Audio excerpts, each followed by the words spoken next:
Okay, so I think we're ready now to introduce Gene. How many folks have heard him speak before? Excellent. How many folks have visited Farm Sanctuary?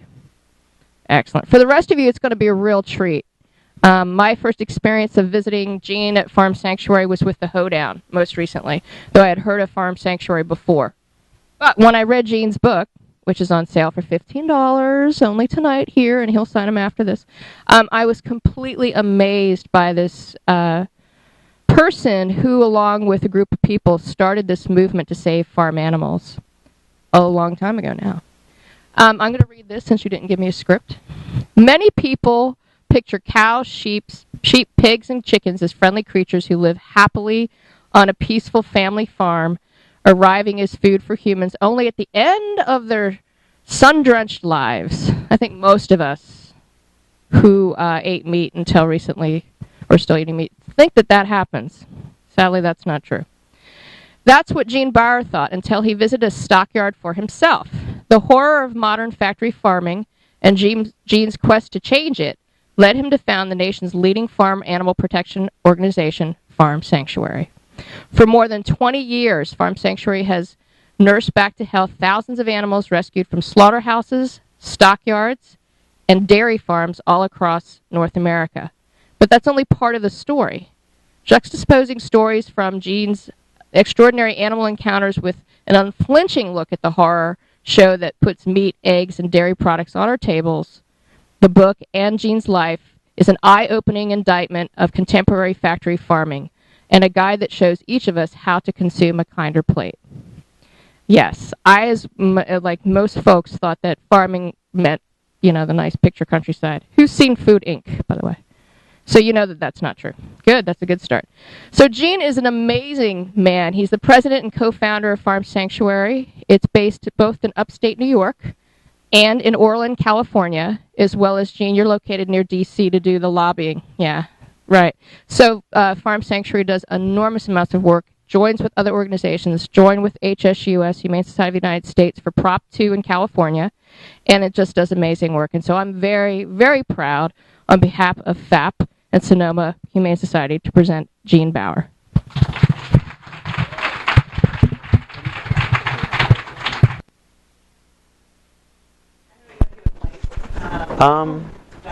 That's probably good. Yeah, that's a little bit clearer there. Well, thank you, Eileen. Thank you to the Farm Animal Protection Project and Humane Society, and thank you to you all for coming out. I really appreciate your being here. Oftentimes, people don't really want to think very much about where their food comes from, but we're going to be talking about that. And but we'll first start a little bit about Farm Sanctuary. At Farm Sanctuary, the animals are our friends, not our food. So next slide. We see them and treat them like many people take care of their cats and dogs. If they're sick, we take them to the vet, and we want them to enjoy life and to get to be who they are. Next slide. Cows get to go out and graze.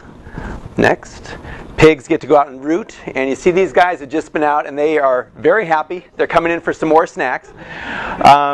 Pigs are very earthy animals. They like to dig in the soil.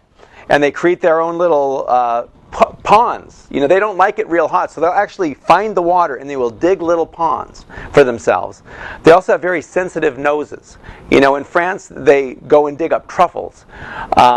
But their noses are also very powerful. They're sensitive and powerful. And when you think about how sensitive their nose is and how keen their sense of smell is, it makes their confinement in these factory farms even that much more disturbing, because they can smell things very keenly, and they're in these factory farms where all they're breathing every day are the noxious fumes from their own excrement.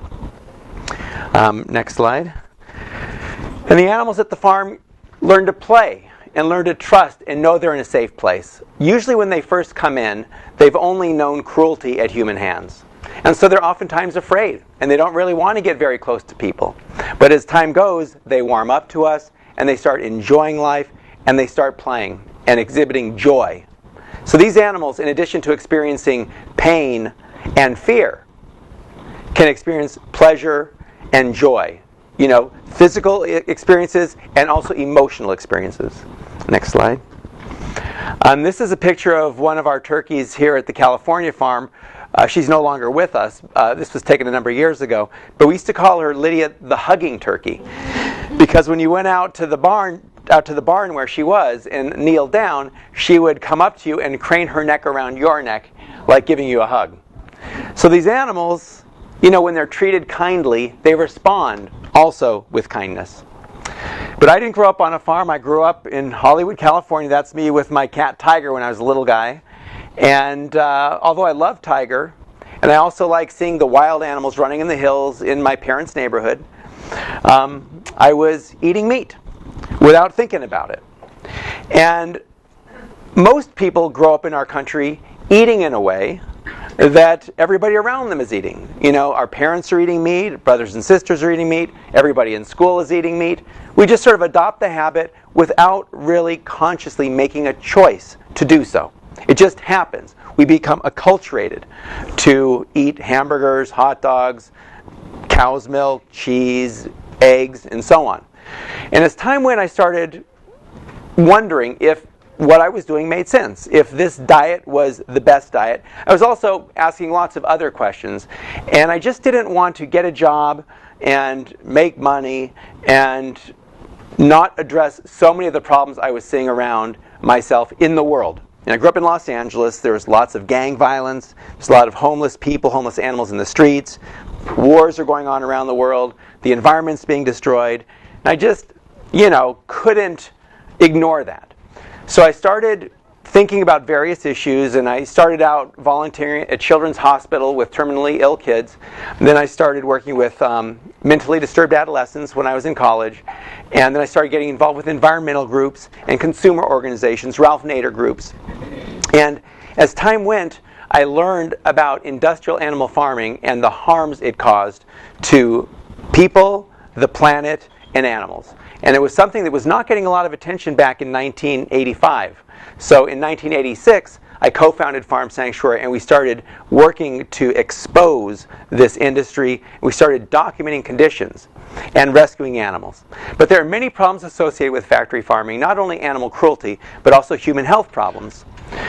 This is a slide from a book called The China Study. And for anybody interested in the health issues around eating meat, I would recommend The China Study. It was written by Colin Campbell, who's a nutritional biochemist at Cornell University. And this slide just shows the health care expenditures per person in the U.S. versus in other countries. And you see they're very high in this country. And a large part of that is because of the way we eat, but also our system, I would also have to say, is kind of inefficient. Next slide. And the amount we spend on healthcare is increasing, and one big reason for that is because we continue to eat an unhealthy diet. Back in the 1970s, Senator George McGovern put together a panel of experts to advise Congress on how Americans should be eating. And in their report, they said, we should be eating less meat. Now that report was in print for about one day. Agribusiness is very influential in Washington, D.C., and then that message was reframed to say we should eat more meat that is lower in saturated fat. So the message and the framing has contributed to our continuing consumption of too much meat in this country. And in fact, we can live without eating any meat. I've been a vegan since 1985. And I get everything I need from plant foods and not from animal foods. But besides our health, which is negatively impacted by eating animal foods, there's the environment. And this is a slide from a United Nations report called Livestock's Long Shadow.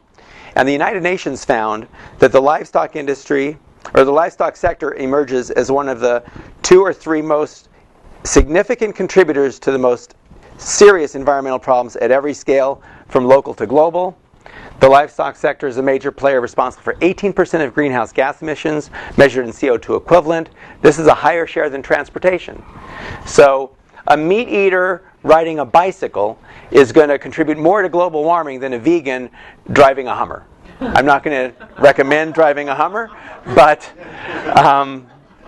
how we eat has profound consequences, not only for our own health, not only for the animals, but for the environment. Okay, next slide. Here's some more findings from the United Nations report. The findings of the report suggest that the livestock sector should be a major policy focus when dealing with problems of land degradation, climate change and air pollution, water shortage and water pollution, and loss of biodiversity. Livestock's contribution to environmental problems is on a massive scale, and its potential contribution to the solution is equally large. The impact is so significant that it needs to be addressed with urgency.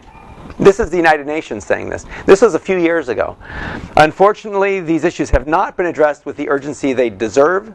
Again, agribusiness is very influential in Washington, D.C. and in state capitals around the U.S. and also around the world. So we've got a lot of work cut out to change this system. Here's a slide from a New York Times article a couple of years ago where the author compared the amount of fossil fuels needed to produce a meat meal versus a vegetarian meal. He found that it took 16 times more fossil fuels to produce the meat meal as opposed to the vegetarian meal. So, it's been recognized that we have an excessive dependence on oil. And it's good that people are getting hybrids or carpooling, riding bicycles, and doing things to lower our demand for fossil fuels. But the single most important thing we can do is to stop eating animal foods. So this is an industry that touches so many parts of our world, and it's one that everybody, every day, can make a choice, a conscientious choice, to do better and to support a food system that makes sense instead of one that is making us sick, is destroying the planet, and is subjecting billions of animals to horrible abuse. Next. And all these problems have been exacerbated by this mantra that agribusiness and the USDA has of get big or get out. The number of farms in this country has increased, while the number of farms has decreased, while the size of each farm has increased. So you have these factory farms where thousands of animals are confined in very tight quarters. Next. Now, when Farm Sanctuary started back in 1986, we wanted to see firsthand what was happening and how the animals were being treated. And so we spent a lot of time in a place called Lancaster Stockyards in Pennsylvania. And this is a picture from Lancaster Stockyards. And it was very apparent that my perception and that of other animal people I was going with was very different than the perception of these stockyard workers. We would see these animals, we would look into their faces, and we would see the fear that was in their eyes. We would see that they were scared of being at the stockyard and didn't want to be there. The stockyard workers are literally looking at cuts of meat. Now, these are animals that are being sold by the pound, and when they're being bought and sold, the buyers are looking at muscle conformation. They're looking at the shape of the body, and they're looking literally at cuts of meat. They're not looking at them as living, feeling creatures. And that really is the crux of the problem. These animals are seen only as commodities, as pieces of meat from the day they're born until the day they're killed. Okay, next. Behind Lancaster Stockyards there was the dead pile, and this is where the dead animals would be discarded. We often went back there to take pictures, and so this is a picture I took one day, and there's dead sheep, there's dead cows, there's dead pigs. You can't see them in this picture, they were over to the side. There's a calf that has decayed nearly to skeleton here, and on this pile, this sheep on the far right is actually alive.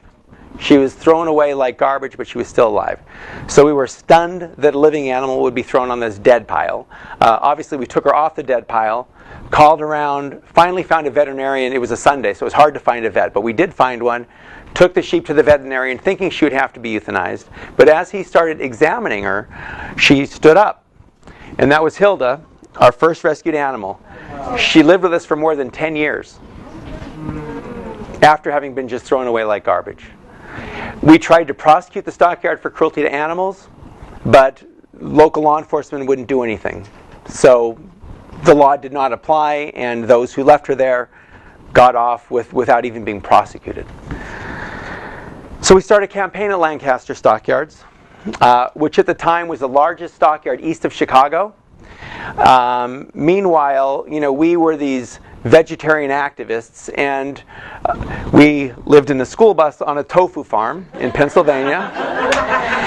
And the way we funded the organization in the early days was by selling vegetarian hot dogs at Grateful Dead concerts. So at first, we were up against a lot. We were up against a big business that was seen as a pillar of the community, and we were being sort of dismissed and denigrated as these vegan activists. But as time went, and as people saw the pictures of animals left for dead, and heard about what was happening at Lancaster Stockyards, things started turning around. And after 7 years of this, we were able to get Lancaster Stockyards convicted of cruelty to animals. A couple years ago, I went back to Lancaster Stockyards, and I took this picture. Next slide is. It is now shut down. So that's a very good thing. Meanwhile, Farm Sanctuary has continued to grow. That is our farm in Watkins Glen, New York. It's a 175-acre farm. We have bed and breakfast cabins there. We do events there. And we care for about 600 animals there. And we encourage people to come visit, get to know cows and pigs and chickens and turkeys and other farm animals, and recognize that they are living, feeling creatures. For people to look into their eyes can sometimes be a transformative experience. So this is our farm in Watkins Glen, New York. And this is our farm in Orland, California, which is a few hours from here. We also take care of animals there. We have an overnight cabin where you can come and stay overnight. We have events. We do tours. And this Thanksgiving, for example, the Saturday before Thanksgiving, we do a celebration for the turkeys where we feed the turkeys instead of eating them. We turn the tables. It's a really fun event. So if you haven't been there, I'd encourage you to consider visiting. We sometimes have celebrities. Loretta Swit, for example, has been there. Jennifer Goodwin has been there. A number of other celebrities have Corey Feldman.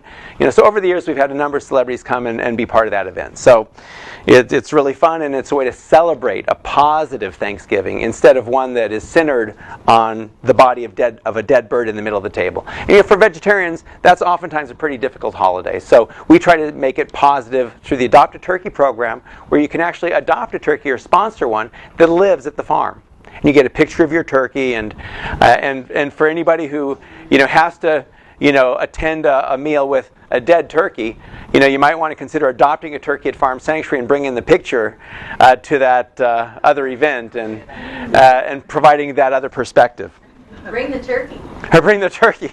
Well, just don't leave them unattended. Yeah, just watch out. But far away from Farm Sanctuary, bad has become normal on today's farms.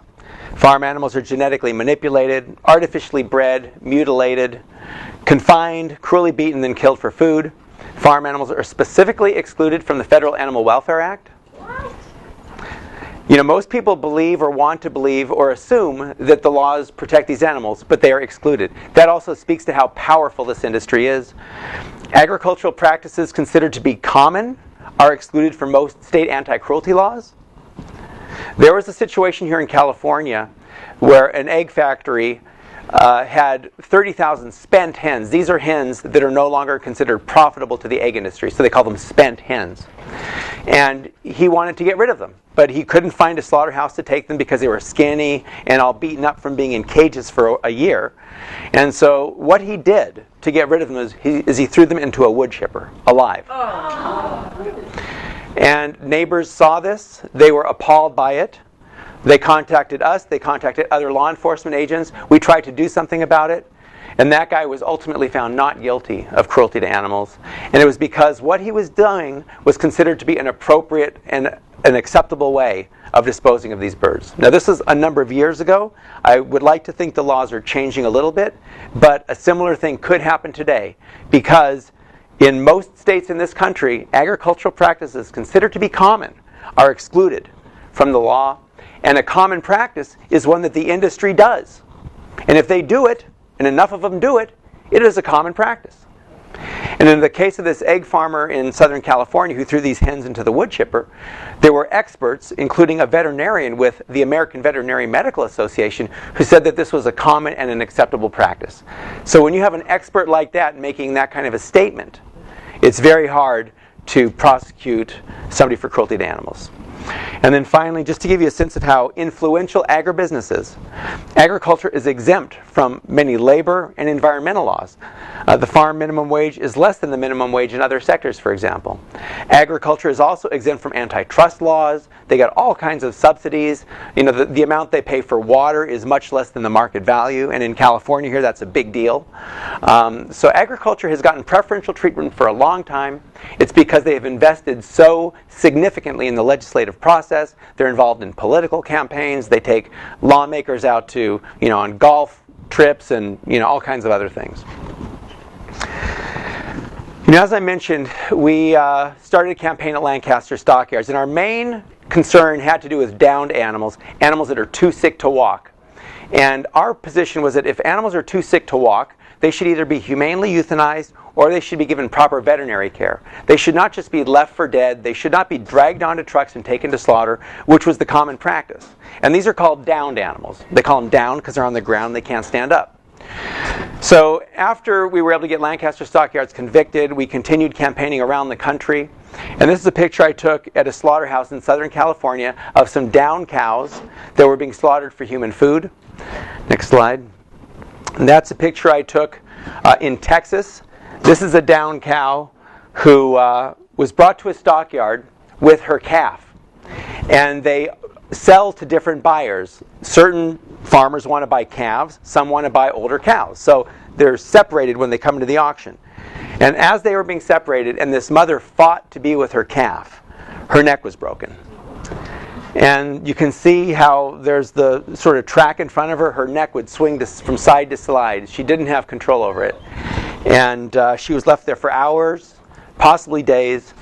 They did not want to euthanize her because as long as she was alive, she could still be used for food. The next slide. And that's a picture I took of a calf who was left for dead at a stockyard in upstate New York. He was sent to the stockyard on the day he was born. He was still wet from afterbirth. He was dying of hypothermia. So I went to the stockyard worker and I said, "What's going on with this calf?" And he said, "Well, I got to bury him later today." And I said, "What if I took him off your hands?" He said, "Sure, go ahead." So I took the calf to a local veterinarian, and she said, "Well, what are you wasting your time for? This calf is very sick, has very little chance of survival." When she took his temperature, it was so low it wouldn't even read on the thermometer. So she said, "Makes no economic sense. Why are you doing this?" And I said, "To me, it's not an economic situation. This is an individual. I want to do what I can to help him." And finally, she gave him the intravenous fluids. And then a couple days later, he was standing on his own, and he grew to weigh close to 3,000 pounds. So that's Opie. He lived, Opie, O-P-I-E. He lived a good long life at Farm Sanctuary, lived with us for 18 years. And he was huge. I mean, he was this tall at the shoulder. And it was wonderful to go out in the barn and see him and to know where he came from and to see how his life was transformed. But Opie was born on a dairy farm. And for these cows to be productive and profitable, they have to have a calf every year. Opie was born on a dairy farm, and because he was a male and was not going to grow up to become a milking cow, he was sent to the stockyard. And that's what happens to these male calves on dairy farms. The mothers, after their calf is taken away, are hooked up to milk machines 2 or 3 times a day, and they produce about 10 times more milk than they would produce normally. So their bodies are under intense stress. Sometimes they're pushed so hard that they become downed. And this is a picture of a downed cow that was actually taken by a veterinarian who was upset by what he was seeing at dairy farms. And he took this picture, sent it to me, and said, "This is horrible, let's try to do something about this." And this veterinarian, who works for the dairy industry, actually worked with us back in the 1990s to pass legislation in California to prevent the marketing and slaughter of downed cows. And when he spoke out, along with us, against this practice, he was ostracized by his industry, and he actually had to leave the veterinary practice for a few years. Thankfully, as time has gone, and the cruelty of this practice and the unhealthy risks associated with it have become more known, he has now been recognized as a little bit ahead of the curve, and he's back as a dairy farmer again, but still is very frustrated by how slow this industry is willing to adopt changes, which are so necessary.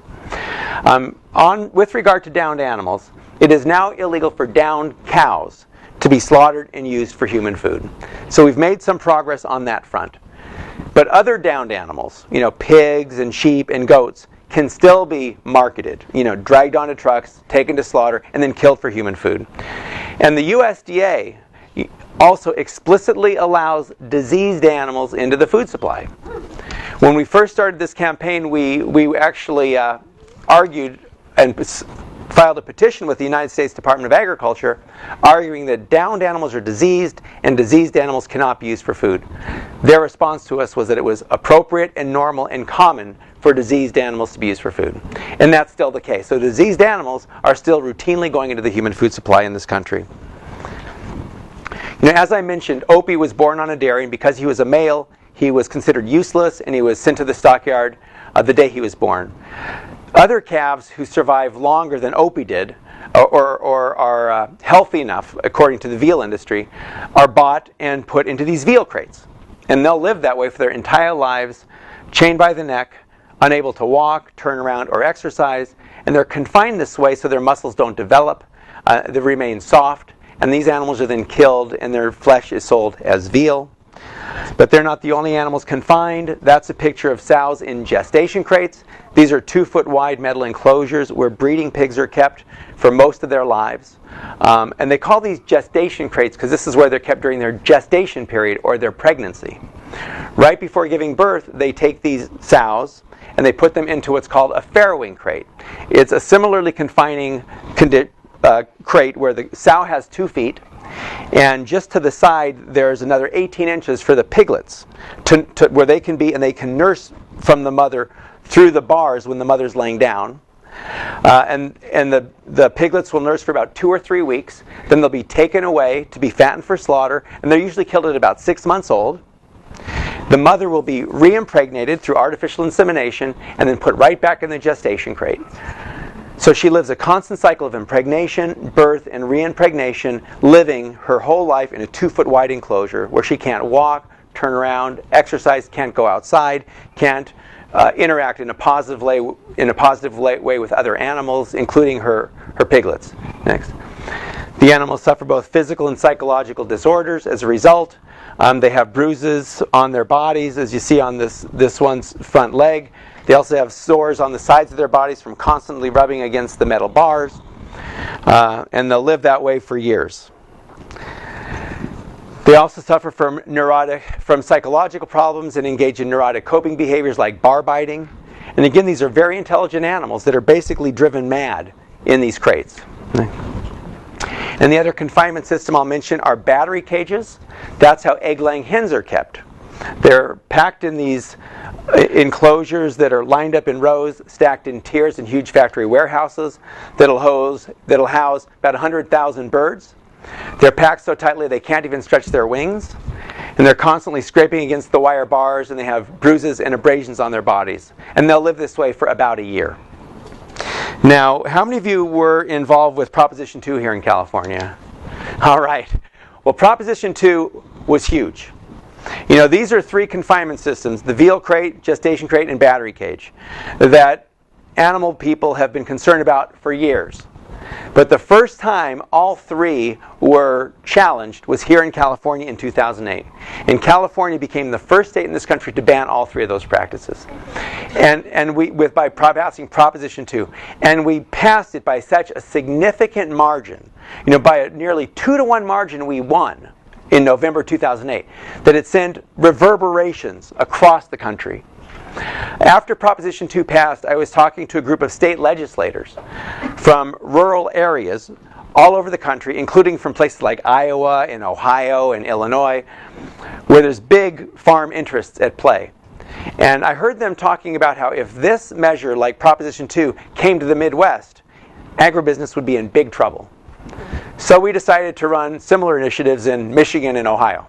And as we started going forward with those, in both states, agribusiness ultimately came to the table and agreed to phase out at least 2, sometimes 3 of these cruel systems. So we're making progress, and what happened here in California with Proposition 2 is a significant reason why.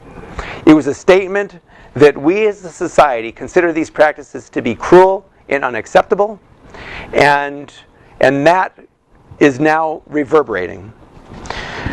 Now, I've been talking about egg-laying hens. In addition to egg-laying hens, there are meat type birds. There are 2 distinct types of chickens that are raised in the U.S. And they're very different genetically. But they all start their lives at the same kind of hatchery, where they hatch in drawers like this. Now, the meat-type birds have been genetically bred to grow twice as big and twice as fast as normal, to reach slaughter weight at just about 6 weeks old. The egg-laying hens don't grow very big or very fast, and they're very skinny, and they grow slowly, and they put all of their feed energy ultimately into egg production. So at the hatcheries that hatch the meat-type birds, they use both the male and females because they grow very big and fast. But at the hatcheries that hatch the egg-laying hens, you have males and females that are born.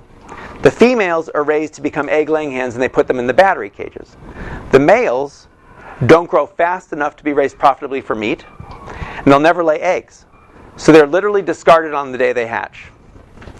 That's a picture I took behind a hatchery of a dumpster full of dead and dying unwanted male chicks. Here's another picture at another hatchery, and this is chicks in a manure spreader. These chicks were being thrown on an auger, which is like a big screw, and as it turns, it moves. It's usually used to move grain or sand or some other material, but at this particular hatchery, the auger was being used to move these unwanted chicks. Some were being dismembered on the auger, some were being killed on it, some were surviving, and they were being dumped into this manure spreader to be spread on the field like manure. This picture. This is a picture I took at an egg factory in New Jersey. I went there mainly to document battery cages. So I got a lot of pictures of battery cages, and as I was getting ready to leave, I came upon this trash can full of dead hens. And as I got closer, I noticed a couple of the hens were moving. They were alive. So I took them out of the trash can and took them to Farm Sanctuary, and we took care of them. But then we tried to prosecute the egg factory for cruelty to animals. And their lawyer argued in court that they could legally treat the birds like manure. And the judge said, "Isn't there a difference between live birds and manure?" And he said, "No, there's not a difference." And that egg factory was also found not guilty of cruelty to animals. Next. And there's a quote that I think is very fitting when it comes to how animals on farms are being treated. It's from Ruth Harrison, who wrote a book called Animal Machines back in the 1960s. "If one person is unkind to an animal, it's considered to be cruelty. But where a lot of people are unkind to animals, especially in the name of commerce, the cruelty is condoned, and once large sums of money are at stake, will be defended to the last by otherwise intelligent people." So we have a situation where bad has become normal, and where people are, most citizens in our country are unwittingly supporting this abusive system. Most people are buying meat, milk, and eggs without really thinking about it. And I think the more attention we focus on this, the better. This is how the chickens who are raised for meat in our country are kept. They're packed in by the thousands in these massive warehouses. And again, they grow twice as big and twice as fast as normal. They grow so fast, in fact, that their hearts and lungs often have difficulty supporting that growth rate. And every year, millions die of heart attacks at just a couple weeks old. And their fast growth and their health problems associated with their excessive weight somewhat perversely parallel the health problems we in this country are now facing with obesity, for example. And this is a slide from 1985 showing the prevalence of obesity in U.S. adults, with the darker blue indicating 10 to 14% of the population is obese. Next slide shows from 1990 that the problem is increasing and the problem is spreading. In 1995, we now have a darker blue color indicating the problem's getting worse. 2000, we now have a new color indicating the problem continues getting worse and continues expanding. 2006, the last slide we have available here, shows the problem continues getting worse and worse. It's tragic. We're killing these animals, and in a sense, the violence that we're perpetrating on them and the illness we're perpetrating on them is coming back and killing us. It doesn't have to be this way. These animals, like all animals, are living, feeling creatures. They have emotions, and they deserve better. And when we treat them with cruelty, human beings have a tendency to want to rationalize it. Most people don't want to see themselves as cruel or inhumane. So we start deluding ourselves, and we start telling ourselves things that aren't necessarily true.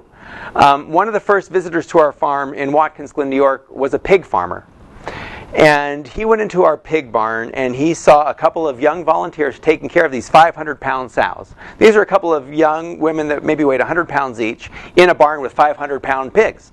And this pig farmer was genuinely worried about the well-being of our volunteers. He said, those are violent, aggressive animals. You better get out of that barn. They'll attack you. And he believed it. And I told him that, we've never had this problem you're describing about pigs attacking people. We treat them here with kindness, and they come to trust us, and they know they're in a safe place, so they don't lash out at us. And he said, no, you don't know what you're talking about. I'm a pig farmer. I've raised pigs for years. I understand these animals. They're aggressive. You can't trust them. And he told a story about how he had this he had this pig, the sow, and she had piglets. And he took the babies away, and the mother came after him. And he didn't recognize that his behavior caused her reaction. So when people do certain things, there start being blind spots. And we start failing to see things as they are. And so this pig farmer deluded himself into believing that these are violent, aggressive animals. We have to keep them in crates. Otherwise, they will attack us. Next slide. And from time to time we have had animals that have come into the farm and have had babies. We do not breed animals at the farm. They're neutered once they come in. There are too many animals that need homes, so we do not allow them to breed. But this is Nikki, who is a sow who had been raised in a gestation crate. And she gave birth outside the crate in Iowa when there was these floods.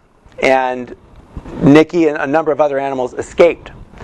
And what's crazy also is that the industry says that they need to put these sows in farrowing crates because they don't know how to raise their young. That the farrowing crate protects the piglets against the mother stepping on them and hurting them. It's so amazingly counterintuitive, but this is what they believe.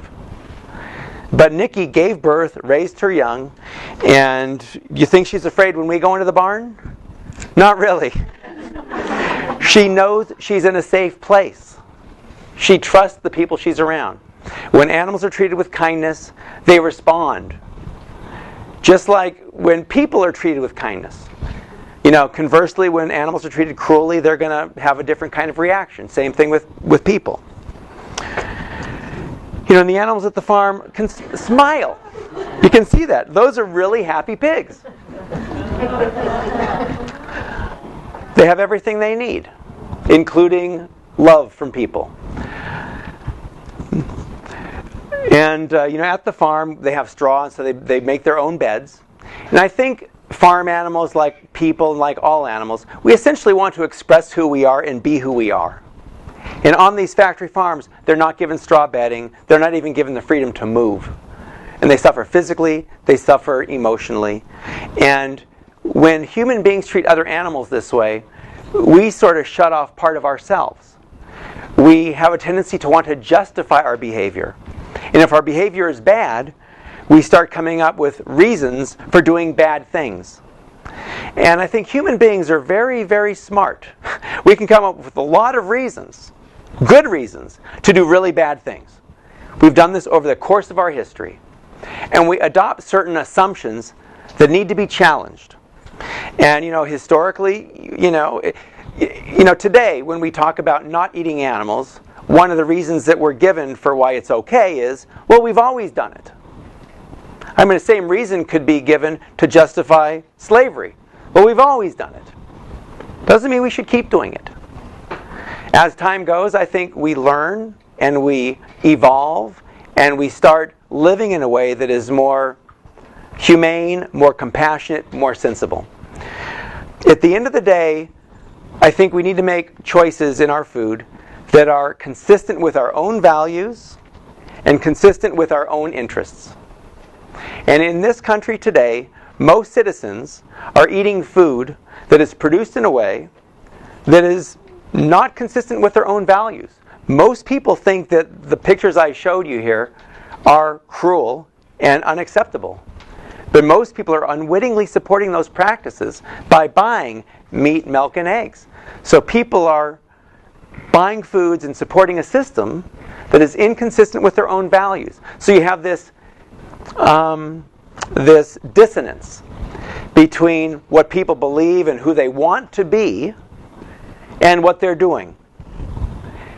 And it can be very empowering to align our food choices with our beliefs and with our values. Also, citizens in this country are making food choices that are inconsistent with their own interests. We're eating food that is killing us. We're eating food that's making us obese. We're eating food that's giving us heart disease and cancer. The top two killers in this country are heart disease and cancer. And the risks of both can be seriously lessened by eating plants instead of animals. So, if people would make choices that are consistent with their own interests, we wouldn't be eating meat the way we are now. And it's also not in our interest to support an agricultural system that is destroying the planet, like the United Nations talked about. So at the end of the day, I think it makes sense, and I encourage people to make choices that are consistent with their own values and consistent with their own interests. Next slide. So when we put these animals behind bars and cage them and treat them as just commodities, it's bad for the animals, but it's also bad for us. We lose, I think, a part of our empathy. And empathy is a very important part of humanity, our ability to feel pain of others and to not want to cause pain to others. People that don't have empathy are called sociopaths. So empathy is a very important and recognized part of being a human being. And the more we can tap into it, I think, the better. So I think what's needed today is that we be citizens, thoughtful citizens, not just consumers, not just eating what we're told to eat. And here's a few quotes I like. Each snowflake in an avalanche pleads not guilty. Everyone thinks of changing the world, but no one thinks of changing himself. And how wonderful it is that nobody need wait a single moment before starting to improve the world. You know, there's a lot of things in this world we don't have a lot of control over. But we have a lot of control over what we decide to eat, each of us every day. And our food choices have profound consequences for our own health, for the animals, and for the environment. And, you know, I've been a vegan since 1985. And it's tough being a vegan. It's tough being the only one when you're going out to dinner who has to ask, you know, what kind of oil do you use, or whatever, you know, do you have anything vegan? It can be uncomfortable. But, you know, there's a famous quote that says something to the effect that for evil to prevail, it only requires people of conscience to be quiet and say nothing. So it is important to speak out, but to try to do so in a way that is understanding and is compassionate. You know, people are, I think, generally kind and compassionate. I don't think most people want to cause harm. I think most people want to be humane. And I think each of us in this room and each of us who is aware of these issues can play a role in educating others and encouraging people to make choices that they can feel good about. Because if somebody is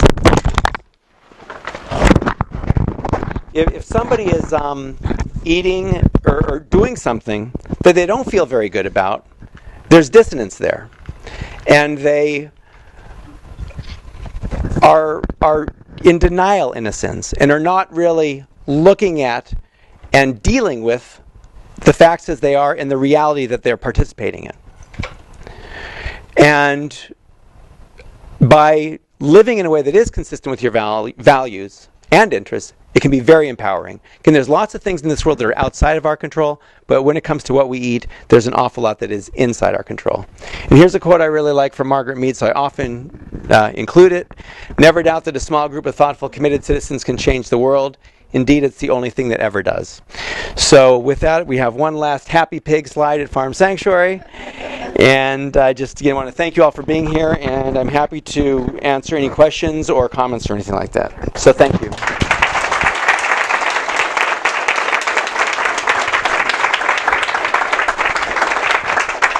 Yeah. There's also another quote. There's just a quote from Tolstoy that as long as there's slaughterhouses, there will be battlefields. Yeah, very true. Yep. there's a big connection, and I was wondering if there's if they still feed ruminant animals to ruminant animals. Yeah, there's a Tolstoy quote, like you say, as long as there's slaughterhouses, there will be battlefields. You know, it kind of goes into the violence begets violence thing, which I think is really true. And in terms of the question whether they're still feeding ruminant animals to ruminant animals, and this, you know, it has to do with the spread of mad cow disease. You know, we're doing scrapings lately. You go to a restaurant and all the animal flesh will be fed to the livestock or the local. It was a routine practice where dead cows were being ground up and fed to live cows. And now, because of concerns that mad cow disease was being spread that way, there have been some limitations on it. But there are still other practices that could cause dead cows to end up being fed to live cows. For example, it is legal for chicken manure to be fed to cows. It's also legal for dead cows to be fed to chickens. So you could have cows, parts, being fed to chickens, passing through them, and then getting back to cows. And prions never die. Prions are pretty tough to kill, and prions are the suspected disease agent in mad cow disease. There are some other theories. I mean, some people think it's a bacteria or a virus, but prions is, I think, the leading theory, and they are pretty tough to kill. So they stick around. And been around lately? I mean, I haven't heard of it. Yeah, you can Google it, and it is still, they still have CJD showing up. Mad cow disease. Well, I mean, there were a couple of, you know, we went to court against the USDA arguing that we felt we had mad cow disease in this country for a long time. And the USDA said there's no evidence we have it, and so we sued them. And our case kept getting dismissed, and then on December 16th, 2003, we won a court case that would allow us to go forward and to conduct discovery and to get into their files and find out what they knew. Less than 2 weeks later, the USDA announced that they had found mad cow disease in a downed cow. This was on Christmas Eve 2003. So after that, we settled our case, and they agreed that no more downed cows should go into the food supply because of concerns that mad cow disease could lead to CJD, Creutzfeldt-Jakob disease, in humans, fatal dementia. Then they began a program to do surveillance and see how much mad cow disease we have in this country.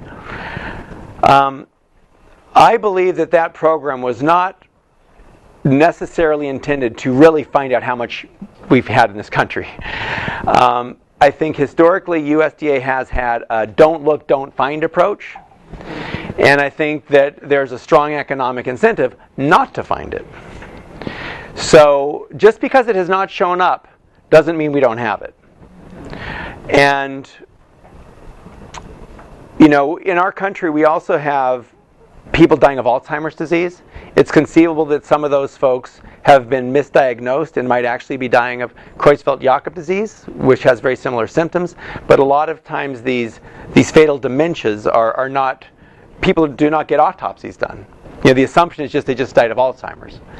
But what I'm saying here is unproven, but it's possible. It had been unproven that we had mad cow disease in this country. That was finally acknowledged. And so I think we do know that USDA allows diseased animals in the food supply. They've written that down and told us that. So the USDA is more interested in promoting agriculture than it is in promoting the health of our citizens, based on everything they've done or not everything, but most of what they've done for decades.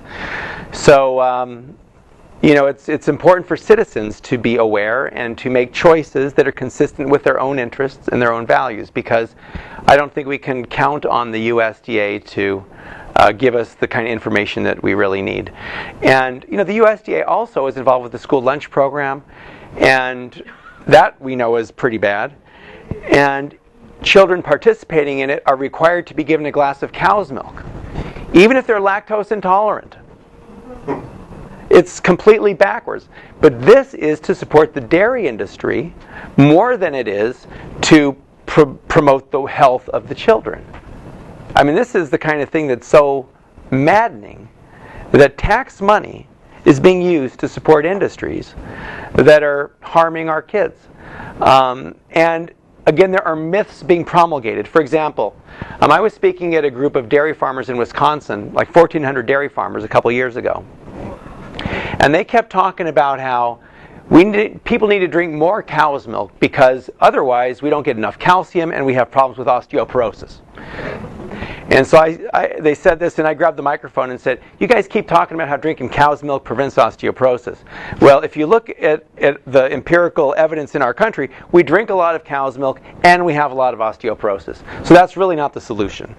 And that got a bit of a response, as you can imagine. But these are statements that the industry is making that need to be challenged. And citizens need to think about what we're eating and be critical, think critically about it, and ultimately we each have to make our own choices. Yeah. Hi, Gene. My name is Norman. This is address something you just talked about. My interest, and this question is for anybody. Just take a little. Okay. My interest is in seeing vegan or vegetarian options in lunch meals or school meals. So if anybody knows of any of that's happening, or if there's any groups doing that, I'd be interested in talking with you, or we could. And the other thing is there any environmental effects of livestock being put into any school curriculum?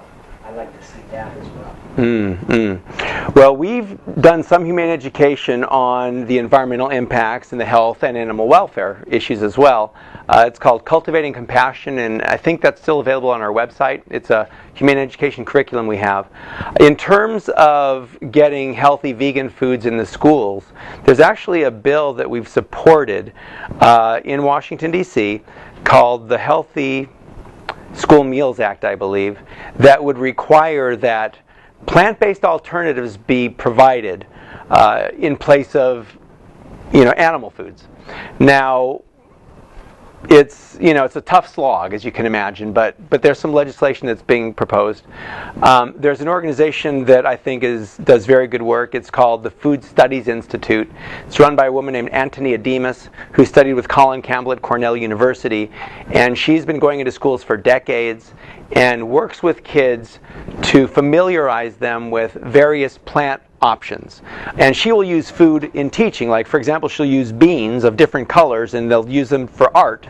And then when you start working with this stuff and get familiar with what a lima bean looks like, or what a pinto bean looks like, or a lentil or whatever, or if you start learning about what Brussels sprouts look like or eggplant looks like, you're more likely to eat it.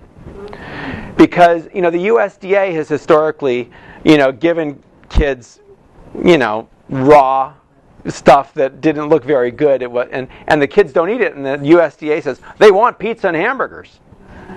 So Antonia has figured out a way to get in these schools and show some good things, and oftentimes the kids come out saying, "I love Brussels sprouts," which is pretty neat.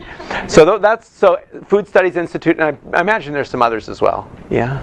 Well, it's not a question, but I go to a school, Binkley Elementary, and my old school didn't have any vegetarian or vegan things.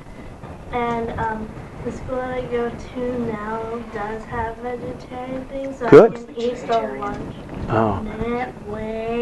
There's other stuff too, Okay. And vegetarian, so. She refuses to become a vegan. All right. Show her a peaceable kingdom someday, and she'll have to All right.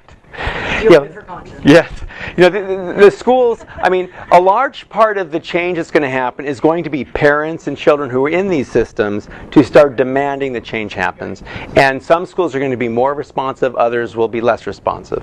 And so there are some things happening, but it's because people are learning about the harms of this animal farming system and the harms of animal foods on our bodies, and are demanding change. And that needs to just keep on going. And Michelle Obama right now has the organic garden at the White House, and she's encouraging more fruits and vegetables in schools.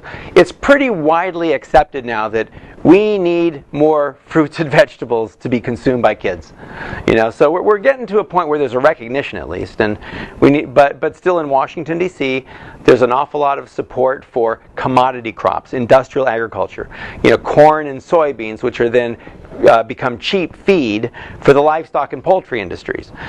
So we need to challenge some of those laws. And one of the things I'm doing, I moved to Washington, D.C. Within the last year to work on these kinds of issues, to try to start pushing some federal energy and support behind farmers markets, community-supported agriculture programs, community gardens, plant-based food in schools. But it's going to be a tough slog, and it's going to require lots of different interest groups to get engaged. And that's why it's important there's two ways things tend to change. One is through personal choices. And each of us, every day, can make choices about what we eat. One of my mantras is, you can't control others, you can only control yourself. So each of us has a lot of control over what we eat every day. So that's one way that things change, and things can change very fast.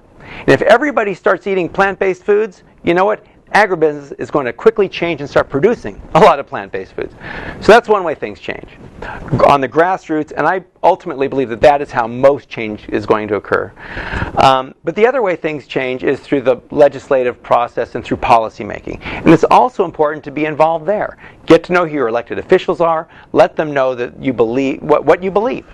And I think most people, would believe that factory farming is unacceptable, and it's better to have healthy food than food that makes us sick. So what we're talking about here is not really that crazy. It's actually extremely rational. And what's funny is how we're oftentimes accused of being too emotional. Well, I think being emotional is actually a good thing. I think people are mainly emotional. I think if you see somebody being harmed and you don't feel something about it, that's a bigger problem than feeling something about it. But we get emotional about animals being harmed and about kids being fed food that's making them sick, and I think it's appropriate to get emotional about that. The factory farmers get emotional about being required to give animals more space. So they also get very emotional. I've been in some very heated discussions with these folks and who want to defend their right to do these things to these animals. But I think when we step back, it's pretty clear that the system we have now has many harms, and change needs to happen. And it is starting to happen, but it's not happening nearly fast enough. Yeah. I was an active volunteer on Prop 2 and really happy it passed. And since that time, have heard the arguments from abolitionist groups like Farm Animal Rights Movement, who I love, that what we were doing in making them incrementally less bad is making people feel a little less bad about eating meat and dairy and eggs, and therefore perpetuating a bad system. And so I'm just wondering what your thoughts are. Mm-hmm. Yeah, there's been this idea among some animal people that by preventing some of these cruel systems and giving animals more space and preventing some suffering, we're going to be perpetuating the idea that animals should be used for food. I disagree with that. I think at this time there is the assumption most people have that animals are being treated okay already. People believe that farmers have to treat their animals well to make money, that's in the farmer's interest. So they would never treat them badly. There's a number of myths out there. And most people don't think much about their food. So people are already comfortable with the idea of eating animals. And when you put Proposition 2 on the ballot and you start thinking about these issues, I think positive changes start happening. I was just in Iowa speaking to a group of pig farmers, and it was me encouraging people to grow plants instead of animals because it's more efficient. And there was an industry guy who has analyzed the animal rights movement for like 20 plus years. And what he said was that these welfare campaigns were brilliant because what they did was they didn't say don't eat animals. They just said give animals more space. But the result was that people were eating less animals. And he has done a lot of research on this. There was also another study that came out within the past month that talked about how increased media coverage of these issues was leading people to eat less meat. Meat demand is actually dropping in this country. For the first time in decades, the number of animals slaughtered has gone down. So I think the empirical evidence is pretty clear that these campaigns are actually moving things in the direction we vegans want.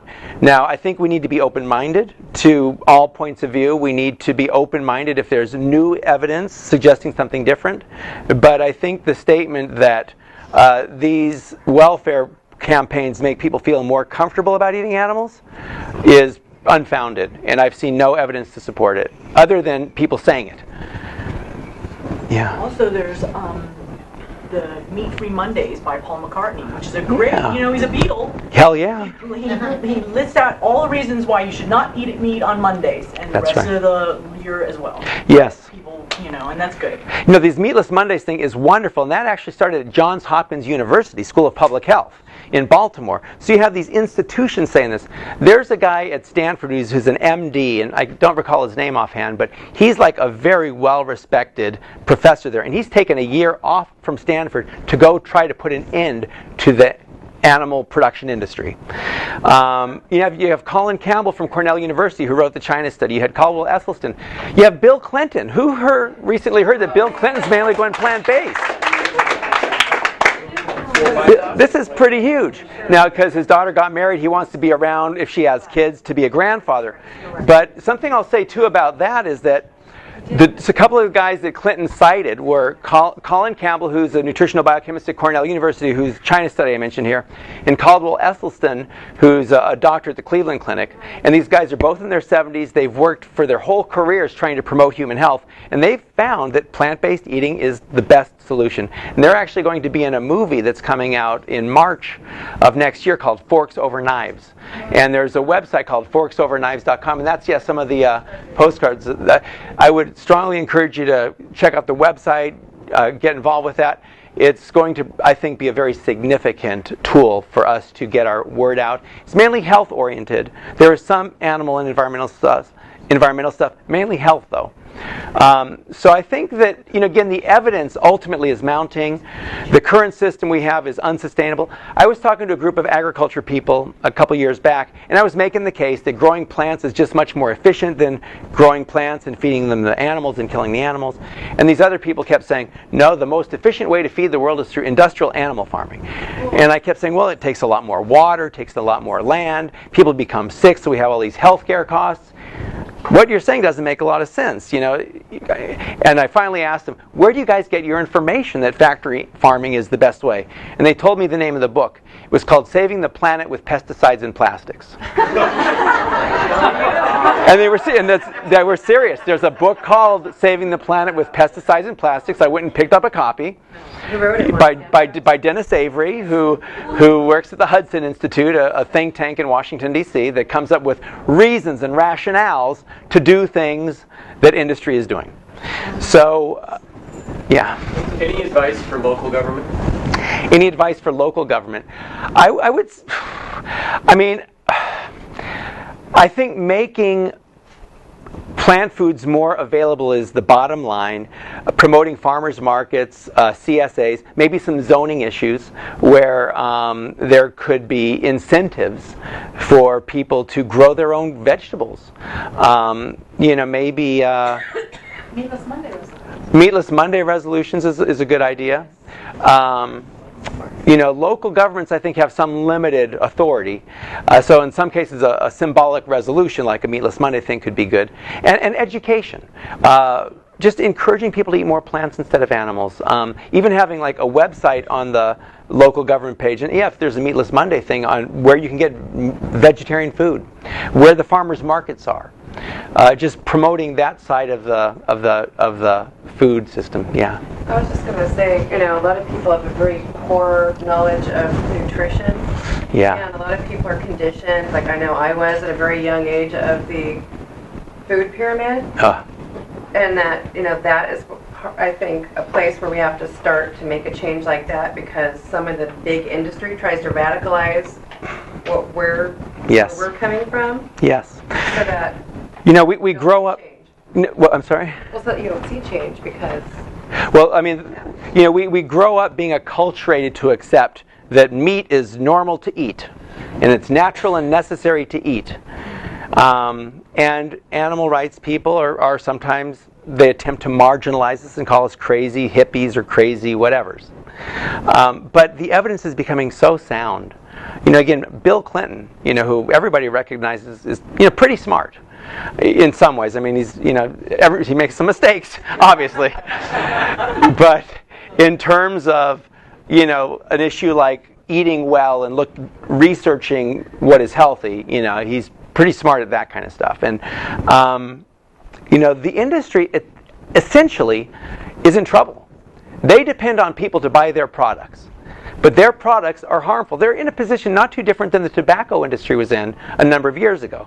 And the tobacco industry would argue that there's no evidence to prove that smoking cigarettes causes problems. They would actually say that. And it would technically be correct because science isn't 100%. And you could point to one person who smoked every day and lived to be 100. That's proof that smoking cigarettes doesn't harm you, right? So same thing in the meat industry is find one person that lives to be 100 and ate meat every day. Therefore, the logic would go, it doesn't harm you. But when you look epidemiologically and you look at the population and you compare what we're eating with our health, it's pretty darn clear that how we're eating, and by eating too many animal foods, we're killing ourselves. It's becoming pretty obvious. So I think the meat industry is kind of in trouble. They depend on people to buy their products. But these products are harmful, and they're produced in a way that is offensive to most people. Yeah. I have been talking to people about meat eating, and the number one response I get is, I know where my meat comes from. I buy cage-free organic eggs, and I get grass-fed beef. And I'm in Ukiah, and there are some farmers that grow some. They have to send them off to the slaughterhouse, and that's an awful day for them. But the line is that cows have one day. And there's a lot of people that say they absolutely need meat, with the blood type diet. So they have to eat meat. And there's really like a shutdown and discussion about it. Yeah. So do you just write that off, or do you say, the blood type diet is baloney, or? Yeah, when you have individuals like that, that are saying they have to eat meat, I think again we have the conditioning that is so deeply seated. People grow up and they're told over and over and over again that you need to eat meat to be healthy, and maybe they try not to eat meat for a while, and then it becomes almost psychosomatic sometimes that they say, well, I don't feel really good now, So I think people's beliefs can actually impact what they experience. So I don't buy that they need to eat meat, but they obviously believe they do, and they've maybe had some experiences that have led them, further to believe that. It's hard to really know what to say in a thing like that. Some people are really deep in denial or have a deeply held belief, but it's just a belief. Now, is it a fact? That's another question. And I think sometimes it is best just to focus on those that are not as deeply entrenched, and to be patient also. And if those folks who are buying grass-fed and so on, they probably believe the animals are treated better than they are. And we did a report called "The Truth Behind the Labels" that talks about how a lot of times these labels sound better than they are. So when they say they know where it comes from, they probably actually don't. And they probably actually didn't visit the farm where the animals were raised. Well, some do, though. Some do? Okay. Yeah, Okay. At our farmer's market, you can Okay. buy a pig, and they'll raise it, and they'll shoot Okay. it in the head while it's having breakfast. Okay. It's, Okay. it's like Okay. falls on my- Okay, well, so yeah, in those cases, then, if the animals aren't treated as bad, then you have this kind of, and they know where they're coming from, and they feel okay about it, then it's The tough thing to. is, then they go out on the road, and they can't live without their meat, so they're buying meat and another. So then they're essentially still buying factory farm meat. So they don't always know where it's coming from, right? But if they only did buy it from where they did know, I mean, that would be a step in the right direction. They'd be eating a lot less meat, And so those are all positives. Yeah. So I just wanted to add to that is that I had taught at the University of San Francisco some classes, and one of the things that always comes up is, well, I buy organic, and I buy free range, and I said, from what I've heard, you really need to go visit those farms. So last fall I visited one of the Clover Farms, organic dairy, and it was a very enlightening experience to find out that, and I was trying to think of ice cream at that time. That was a last ago. So I actually asked this farmer with great hope, as a mom had just given birth to a baby, So what happens to the baby? How long does she get to stay with the mom? He goes, oh, well, a couple more hours and then we'll take her away. That's standard organic dairy practice. The babies get the hook on and that's it, and they're pulled away. So I was traumatized by that first. I said, really? Why is that? Well, you want your milk, don't you? I said, not in the fridge, I don't. I said, well, where do the boy calves go? And he goes, wow, we're very proud that only 40% go to veal. There's a veal factory in Petaluma. So I think one of the things that I think there's a tendency that we want to believe that animals are treated better than they are, even when we know better. Mm-hmm. And really what I tell my students, and I'll continue to tell them, is you need to go find out what's going on. You need to go to these farms. You need to go talk to these farmers. Until you do that, you do not know what you're a part of, right? And students in particular want to know, right? They want to get on top of it. And a quick little, I'm type O, and I donate, the blood banks call me almost every other day, and I donate when I can, but I think, and I've been vegan for a long time, so. I think it's total bunk, but it's a way of finding science to back up your... Yeah, and again, this I think speaks to how capable humans are of rationalizing pretty much anything. And so that blood type thing is one rationalization, one explanation, but I don't think it necessarily holds up, But if somebody believes it, at a certain point, you just have to decide how much time goes into talking to them or how much time goes into talking somewhere else, Yeah. Even here in Petaluma, you can go on Monday, just go to the stockyard. You'll see all the drop calves there. Yeah. They have some have no, they're umbilical cords, so that and they can barely stand. They've never had a drink of anything. Yeah. All human that. Just go down there. I saw it months ago. Yeah. There's so many, and then the gentleman told me. I've seen that. Yeah. A lot of them are going to veal, and so he's like, some of them make it through the night, and they're really sitting there quivering. No, just get them to at least stand up and go through the street. Sit down and just experience that, rather than just going to the grocery store and seeing it all wrapped up nice and neat. You have to actually go out there and do it yourself. It changes you. Yes, that's for sure. Yeah. They still put them in the dark rooms in their little crates. No, they're just in a little pen right on the side. Because they're going far from the auction. Sometimes they are still in the dark, but not all of them. I want to just comment on the gal from Ukiah in terms of, or for all of us, I mean, if we're trying to educate our friends, I think we get a lot further not by challenging what they're doing, their practice, but invite them over and serve them all these outrageous recipes, because a lot of people don't know how to cook delicious things with vegetables and actually combining food. I mean, I think if you all of a sudden just quit eating meat and then you're eating like raw carrots, you're not going to feel very good. But there's, you can combine grains and beans, and I did that whole macrobiotic thing when I was in college. Actually became a vegetarian, but invite them and don't even make them cook something, but just serve 3 or 4 just incredible dishes, and then they'll get excited and want to learn how to. I think that's a really good point. A lot of times people, feel like they can't do it, or they're afraid of not being able to. So providing people with the tools and inviting folks over for vegan meals is a great idea. Having recipes, or if you're going out to a potluck, bring a nice vegan dish and just show people what you can do. But inviting and lead by example, because challenging people and leads to some contentious discussions oftentimes. But just showing what vegan food could look like, I think, is a very effective way. Yeah.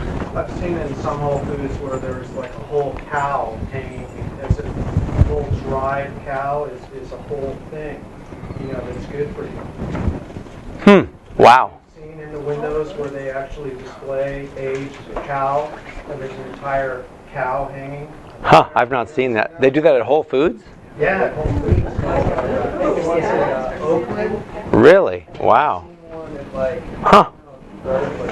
I have not seen that, but that's pretty gruesome, isn't it? I mean, the CEO of Whole Foods is a vegan, John Mackey. He has Cafe Gratitude in Oakland. Yeah. What was that? John Mackey.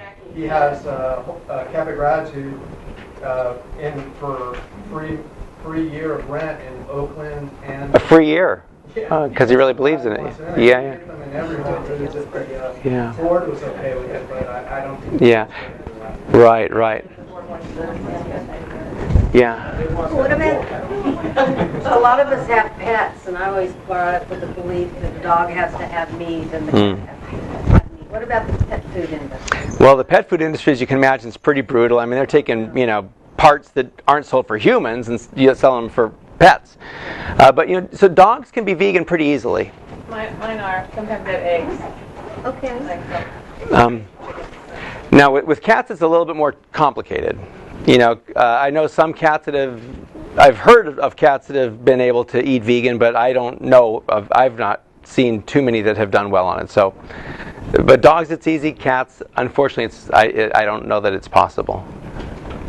Howard Lyman's cats are vegan anyway. He gives them the taurine. It's synthesized anyway. But some of them, I couldn't do it to my cats. I just had no problem. But they have tours in the Florida Voices for Animals. We get together and go, and a registered dietitian who's a vegan would give us a tour of the grocery store so that we could give tours of the grocery store to other people. So maybe we could all get together and go on grocery store tours. That's another great idea. Yeah, just how to do it. Just like a mentoring program, taking people, new vegans or budding vegans out and show where they can get foods. Yeah. Absolutely, because how to do it is one of the biggest challenges. Yeah. And places like Try Veg or Choose Veg has videos up the wazoo. They're so funny. Yeah. Dr. Grieger's on there, and it's hilarious. Yeah. So, and he makes you want to eat it. It's funny. Yeah. So, yeah. For a potluck. Yeah. Come to the potlucks. That's a great idea because,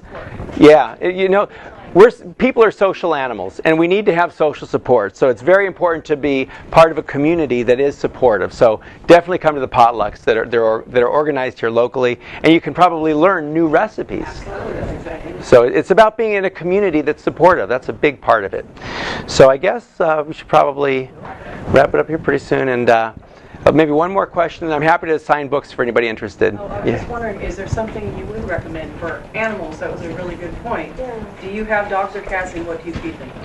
Well, I live with one cat, and he had been eating vegan, and then he got cystitis, and he had some issues, so he's actually now on some prescription feed that's not vegetarian, I'm sorry to say. So what would I recommend? I'm not really the best guy to talk to because I don't have any real good advice.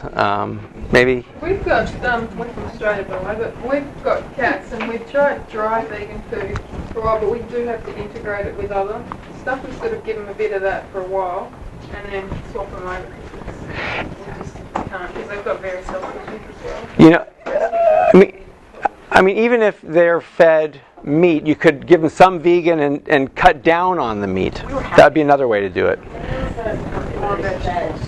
Really good vegan antibiotic food. Which out of St. Paul, Minnesota, and they're called Evolution Diet, and they do a really wonderful vegan food for both cats and dogs.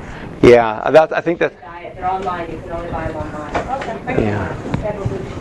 And you can also find vegan. The Humane Society of the United States has produced vegan food. There's also vegan food I just got at Petco, for goodness sake. So it's spreading. Good. So yeah, You can make your own food. I guess you can make your own too. So okay. So can we thank Gene? Yes. Okay. Thank you all very much. All right. Thank you. Thanks everybody. Yeah, he's a rock star.